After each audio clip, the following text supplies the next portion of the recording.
കട്ടിലടിയിൽ phone പോയത് ഇനി ഇത് ബെരിക്കുമ്പോൾ എന്തെല്ലാം ഉണ്ടാകും നമുക്ക് നോക്കാം. സർപ്രൈസ്. കട്ടിൻ്റെ അടിയിൽ ചീപ്പ്, എൻ്റെ അഭിപ്രായത്തിൽ ചീപ്പ് ഉണ്ടാവും, പിന്നെ കുറെ ക്ലിപ്പ് ഉണ്ടാവും, ലൈറ്റ് ഉണ്ടാവും, വേറെന്തെല്ലാം നോക്കാലോ. നീൻ്റെ ആള് ആ വിളിച്ചാറേ. ആരെ വിളിക്കുന്നു?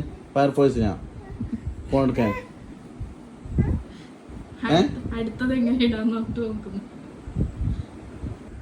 ഫോൺ എടുത്തോ, ഉമ്മാന്റെ ഫോൺ എടുത്തോ, ഉമ്മാന്റെ ഫോൺ എടുത്തോ, ഉമ്മാന്റെ ഫോൺ എടുത്തോ. എടുത്തോ അമ്മോണോ? ഐഫോൺ 13 Pro Max അല്ലേ ഇപ്പൊ അതിന്റെ അടിയിലേ പോയത്. ചിരിക്കുന്ന നീ. ഫോൺ എടുത്തു, ഉമ്മാന്റെ ഫോൺ എടുത്തു. കട്ടില് വലിച്ചപ്പം കിട്ടിയ സംഭവമാണ് ഇത്. നമ്മളൊരു ലൈറ്റ്, ഇത് ചീപ്പ്, ഈ ഒരു ക്ലിപ്പിന്റെ ടാഗ് പോലെ അയച്ചിട്ടാ. അങ്ങനത്തെ ക്ലിപ്പ്, പുതിയ ക്ലിപ്പ്.